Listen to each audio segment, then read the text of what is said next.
अभी थोड़ी देर पहले मुझे वेद की मॉम का कॉल आया था। वो चाहती है कि मेरी और वेद की एंगेजमेंट जल्दी हो, तो 2 दिन बाद हमारी सगाई है वेद।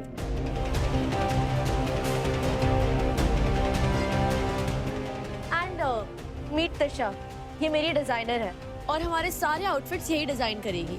आई नो तुम काम में बहुत बिजी हो, इसलिए मैं इसे यहीं ले आई। बधाई हो, शादी का कार्ड देना मत भूलना। बाय द वे मेरी क्लास है, मैं चलता हूँ। कम ऑन वेद, अब जल्दी अपने आउटफिट सिलेक्ट करो, ज्यादा टाइम नहीं है हमारे पास। वेद साहब, आप बाद में साइन कर लीजिएगा, मैं आकर ले जाऊंगी। थैंक गॉड, गवार गर्ल को प्राइवेसी की थोड़ी समझ तो है। अनिका, सरू सरू, मैं भी कर देता हूँ। प्लीज अनिका, ये सब फालतू का तामझाम उठाओ और बाहर जाओ। वेद तुम इतने भी क्या बिजी हो, एक आउटफिट इतना सिलेक्ट करना। वेद साहब, आप अपना सारा काम कर लीजिए आराम से, मैं आ जाऊंगी बाद में, कोई बात नहीं।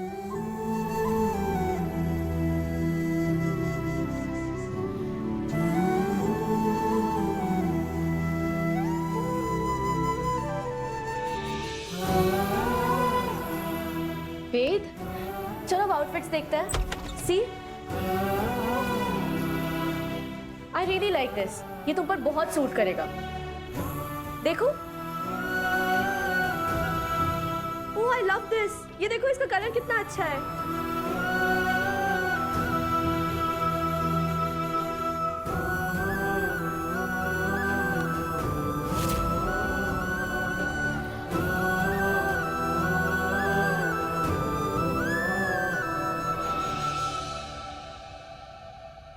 हाथ हटाओ। मैंने कहा मुझ पर से हाथ हटाओ।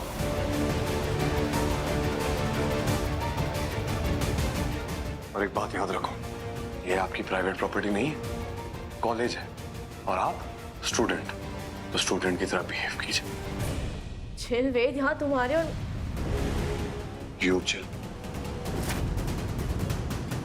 और प्लीज एक बात कान खोलकर ध्यान से सुन लो। अनिका बजाज, मैं आपसे कोई बेइंतहा मोहब्बत नहीं करता और ना ही ये शादी या सगाई का मूड है मेरा। ये तो घर वालों का फैसला है और मेरी माँ का डिसीजन है, इसलिए मैं मान रहा हूँ। समझ रही हैं आप? और ये जितना तामझाम है ना, आप भी इसे उठाइए, स्टाफ रूम है ये, यहाँ से बाहर लेकर जाइए।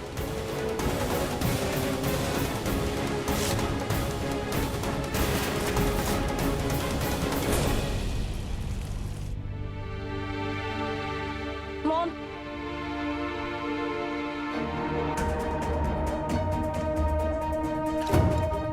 मैं बहुत चुप नहीं रहूंगी मॉम।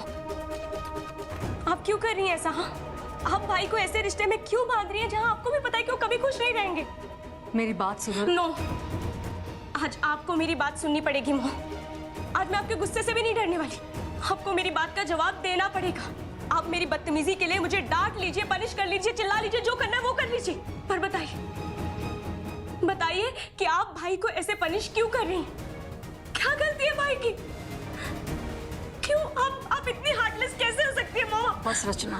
नो मॉम, यहाँ पर सबको पता है कि वेद भाई को अनिका बिल्कुल पसंद नहीं, फिर भी सिर्फ आपकी खातिर उन्होंने उस अनिका से शादी करने के लिए हाँ कर दी। तो आप सिर्फ क्यों कर रहे हैं मॉम? क्यों आप उन्हें ऐसे इमोशनल ब्लैकमेल करके उनकी लाइफ खराब? बस इनफ, हद में रहो अपनी। माँ हूं मैं तुम्हारी। यहाँ पर खड़े होकर मुझे ब्लेम करना, मुझ पर उंगली उठाना, मुझसे बदतमीजी से बात करना बहुत आसान है। मैं क्या कर रही हूँ वो तुम्हें दिखाई दे रहा है, लेकिन क्यों कर रही हूँ एक बार भी सोचा है? मैंने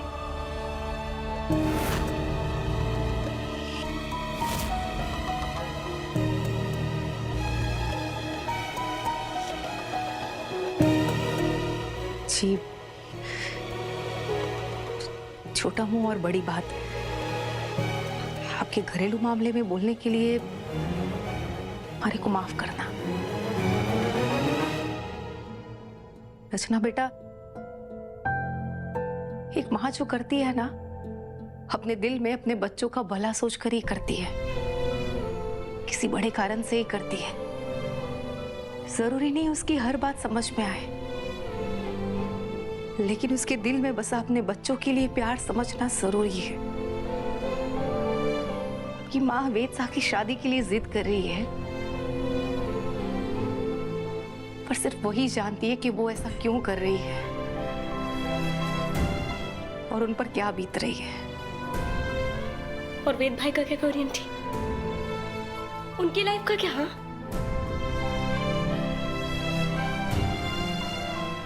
बेटा अपनी माँ को थोड़ा समय दो, कड़वी बातें नहीं। रामनाथ जी बाबा सब ठीक कर देंगे।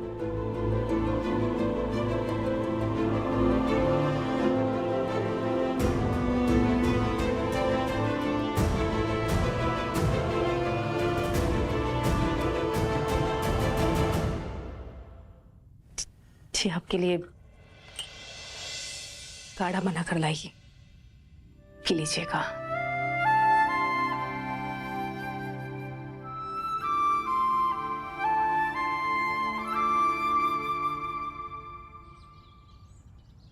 ये सगाई, वो भी 2 दिन में?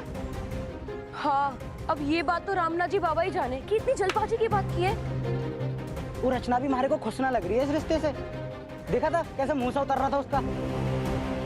और के मारे और सरू के सामने तो बेचारी रो रही थी। अब किसी को कुछ फर्क ही ना पड़ रहा तो हम भी क्या कर सकते हैं ना। अनिका और चरण क्या बात कर रहे थे? अनिका से पैसे क्यों मांग रहा था वो? और अब अचानक वेद सा और अनिका की सगाई की बात। वेद सा तो इस रिश्ते से खुश भी ना है, फिर भी उन्होंने हाँ कर दी। रचना भी इतनी दुखी थी, मारे को कुछ भी समझ ना आ रहा है। सरू, अगर पढ़ाई में थारा मन ना लग रहा तो किताब को क्यों धूल चटा रही है? कम से कम मैं किताब पढ़ तो रही हूँ फुल्ला। कल टेस्ट है, तू भी एक आध किताब खोल ले, नहीं तो फिर से झुक झुक के थारे को छापना पड़ेगा हमारा पेपर। 24 घंटे खाने में दिमाग रहता है फुल्ला थारा। पढ़ाई कर, किताब निकाल। जी बाबा, क्या हुआ? जो नोट्स वाली पर्ची मैंने रखी थी वो कटे गई। नोट वाली हमने क्लास में बनाई थी।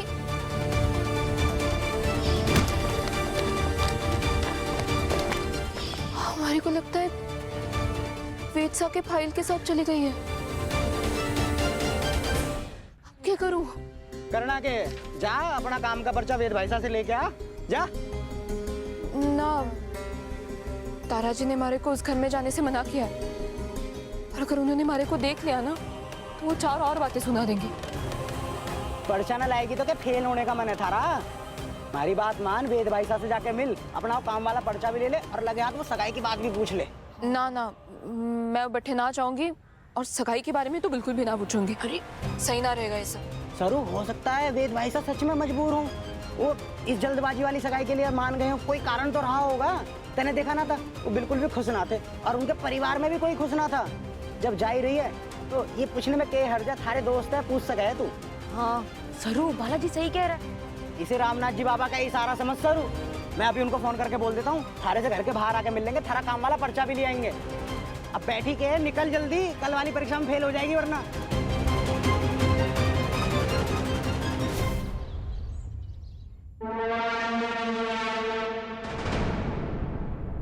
अनिका बजाज, मैं आपसे कोई बेइंतहा मोहब्बत नहीं करता और न ही ये शादी या सगाई का मूड है मेरा। अनिका, परेशान क्यों हो रहे हैं? अब तो 2 दिन में तुम्हारे और वेद की सगाई है। माँ ये परेशान नहीं हो रही है, उदास हो रही है, क्योंकि वेद से शादी करके हमसे दूर जाने का टाइम जो पास। आप लोगों को दिख नहीं रहा कि मैं गुस्से में हूँ? वेद मुझसे नफरत करता है नानी, मेरे साथ ऐसे बिहेव करता है जैसे मैं हूँ ही नहीं। बच्चे, तो ऐसा क्यों सोच रही है?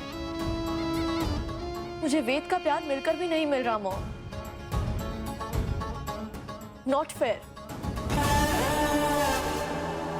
अपनी नानी को जानती हो ना, तो जो चीज मांग कर नहीं मिलता उसे छीनना आता है मुझे। तुम्हें वेद का प्यार भी मिलेगा।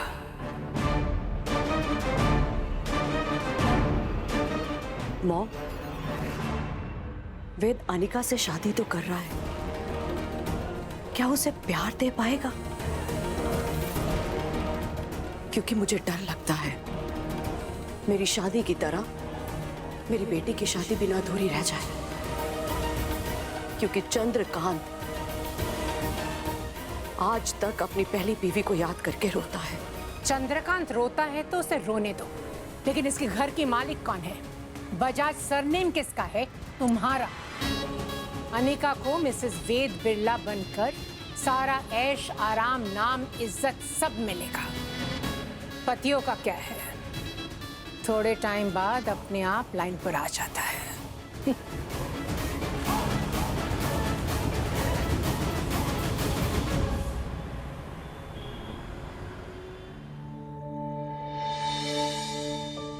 वेदसा से मिलने तो आ गई, लेकिन ऐसा लग रहा है जैसे आकर गलती कर दी। वो इंतजार कर रही होगी, उसे और इंतजार नहीं करवाना। वेद इतनी जल्दबाजी में कहाँ जा रहा है? तारा जी की तबीयत खराब है, आराम करने की जगह बाहर जा रही है। कहीं फिर से चक्कर आ गया तो?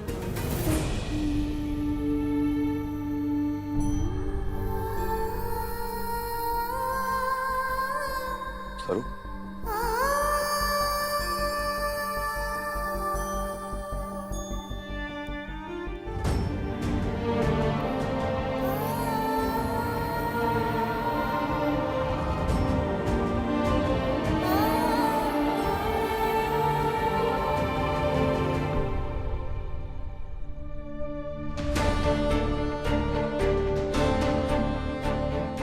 सरू यहाँ? ये वेद से क्या बातें कर रही है? ये कह दिया था मैं देने आ जाता, इतनी रात को आने की क्या जरूरत थी? कोई बात नहीं।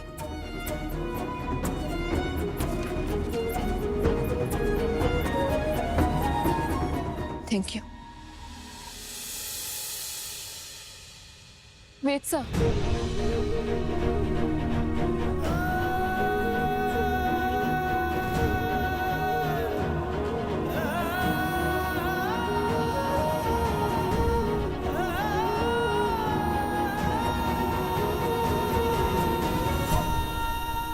अगर मैं आपसे कुछ पूछूं तो सच बताएंगे? वो सच जो आप हर किसी से छुपा सके, लेकिन अपने आप से ना। अब पूछो। आप ये जो रिश्ता जोड़ रहे हैं अनिका के साथ, आपकी सगाई, क्या आप सच में यही चाहते हैं? ये फैसला आपने अपनी मर्जी से लिया?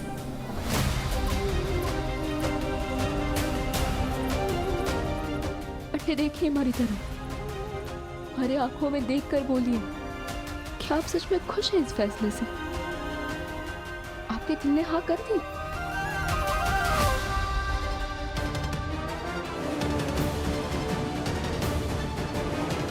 तारा जी यहाँ खड़ी है, कोई है क्या वहाँ? वेदसा, हमारी आंखों में देखकर जवाब दीजिए। हाँ सरू, ये फैसला मैंने अपने दिलो दिमाग से लिया है, सोच कर लिया है। अनिका से शादी मैं अपनी मर्जी से कर रहा हूं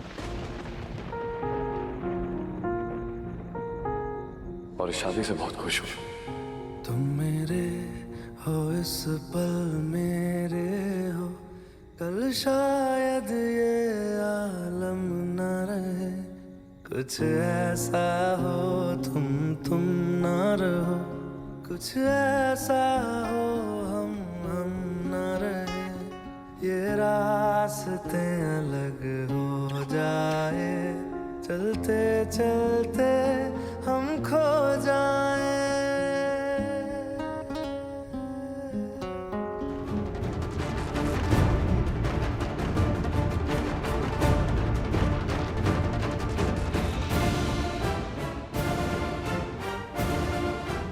तारा जी,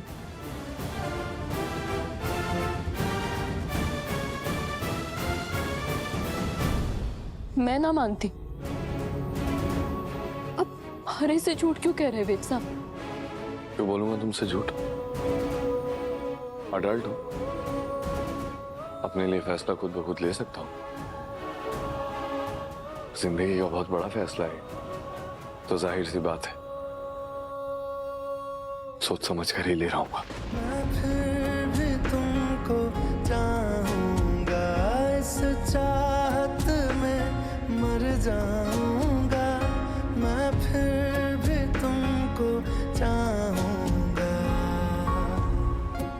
ठीक है तो फिर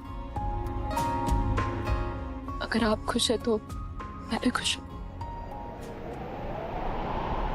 रामनाथ जी बाबा आपको सुखी रखे। मैं चलती हूँ। ध्यान से जाओ। मेरी जान में हर खामोशी में तेरे प्यार के नगमे गाऊंगा।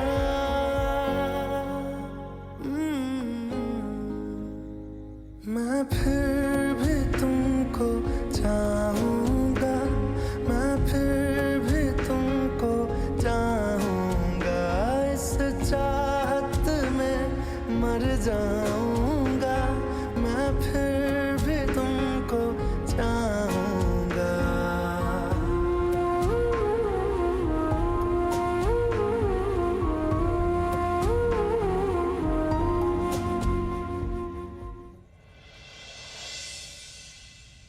तो आखिर मान ही लिया वेद भाई साहब ने कि उन्होंने खुद अनिका से शादी करने के लिए हाँ करी है।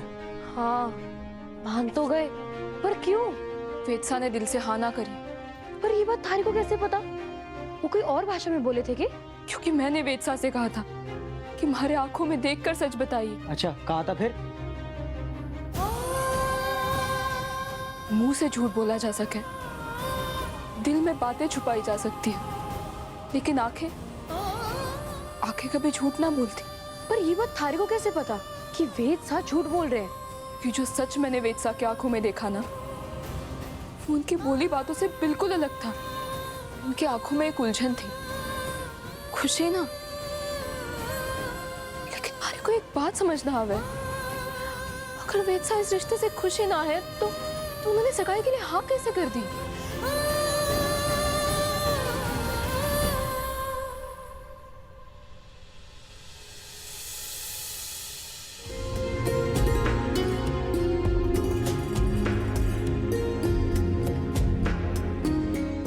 सिर्फ 48 घंटे और सर, फिर तुम मेरी जिंदगी की सबसे सुनहरी याद बनकर रह जाओगी। आज जब तुमने आंखों में आंखें डालकर मुझे आग से पूछ लिया कि क्या ये शादी मैं अपनी मर्जी से कर रहा हूं, काश जितनी आसानी से मैंने तुम्हें झूठ बोल दिया, उतनी आसानी से तुम्हें ये भी बता पाता कि मैं तुमसे प्यार करता हूं सर। मैं तुमसे प्यार।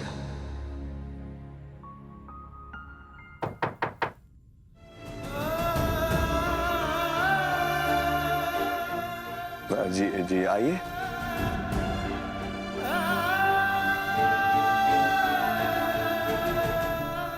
जी अदरक वाली चाय। जी बहुत रात हो गई, आपने इतनी तकलीफ क्यों की? अब सो जाती।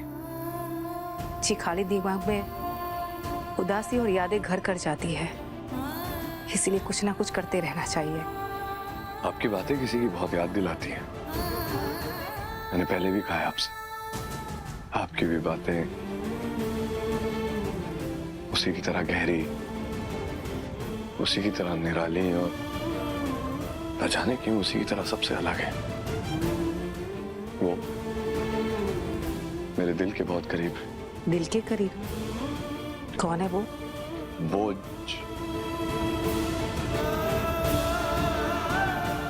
जाने दीजिए, कुछ बातें और यादें मन में घर कर जाती, फिर मेरे लिए बहुत मुश्किल हो जाएगा। जी चाय पी लीजिए और समय से सो जाइएगा। शुक्रिया। मैं फिर भी तुमको चाहूंगा, मैं फिर भी तुमको चाहूंगा, इस चाहत में मर जाऊंगा, मैं फिर भी तुमको चाहूंगा।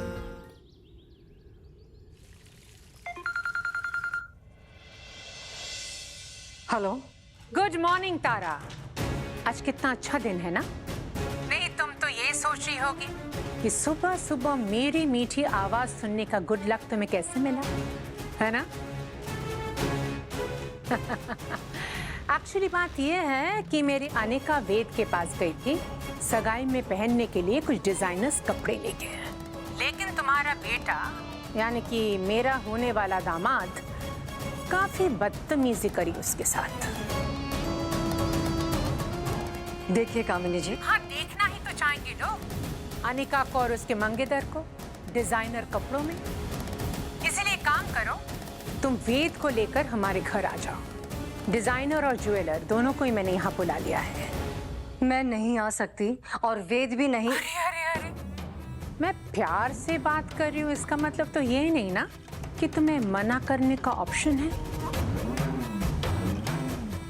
मैं तुम्हें पूछ नहीं रही हूँ तारा, बता रही हूँ। और अगर तुम वेद को लेकर अभी नहीं आई तो तुम्हारी बेटी का वो वीडियो, उसे वायरल करने में मुझे 1 सेकंड भी नहीं लगेगा।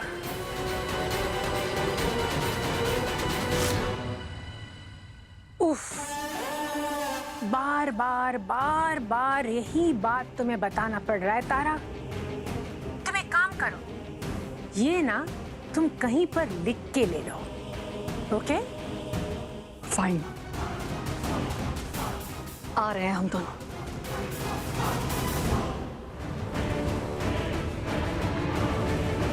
मुझे कुछ करना पड़ेगा इस कामिनी का।